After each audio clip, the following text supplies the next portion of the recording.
विश्रामगृह येथे झालेल्या या आढावा बैठकीत जिल्ह्यातील विविध स्तरांवरील पदाधिकाऱ्यांनी संघटनात्मक कामकाजाचा सविस्तर अहवाल सादर केला. जिल्हाध्यक्ष, तालुकाध्यक्ष आणि शहराध्यक्षांनी स्थानिक पातळीवरील समस्या, जनसंपर्क अभियान तसेच आगामी राजकीय आणि सामाजिक उपक्रमांबाबत माहिती दिली.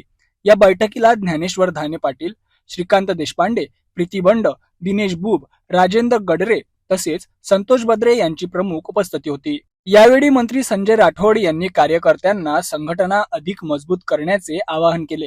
कार्यकर्त्यांनी तळागाळात जाऊन जनतेशी थेट संपर्क साधावा आणि त्यांच्या समस्या सोडवण्यासाठी सक्रिय भूमिका घ्यावी असे त्यांनी स्पष्ट केले.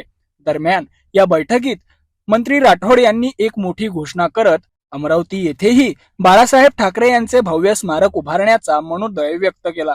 मुंबईनंतर अमरावतीतही हे स्मारक साकार करण्याचा संकल्प त्यांनी मांडला असून येत्या 1 वर्षात हे काम पूर्ण करण्याचा निर्धार त्यांनी व्यक्त केला.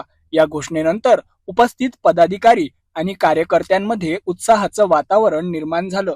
या निर्णयामुळे राजकीय वर्तुळातही चर्चांना उधाण आलं आहे. बऱ्याच गोष्टी माझ्याही लक्षात माझा सुद्धा मतदारसंघ आहे, शासनाचा विभाग सुद्धा मला चालवायचा आहे, सुद्धा पाहायचा आहे, जिल्हा सुद्धा पाहायचा आहे. तर या सर्व गोष्टी सांभाळून नक्कीच एक शिवसैनिक म्हणून आपल्या सर्वांना न्याय देण्याचा प्रयत्न माझ्याकडून जाईल हा शब्द मी आजच्या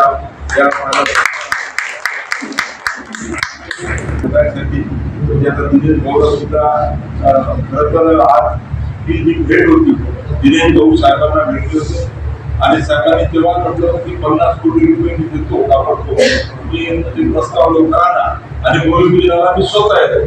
दिनेश गौडची इच्छा होती की साहेबांना म्हणजे एकनाथ शिंदे साहेबांना इथं आणायचं आहे. तर सर्व प्रक्रिया पूर्ण काम मंजूर करून टेंडरला लावून भूमिपूजनासाठी साहेबांना आणायचं आहे. आणि आता बोलले गेले की हे स्मारक 3-4 वर्षात पूर्ण होऊ, 1 वर्षात हे स्मारक पूर्ण करायचं.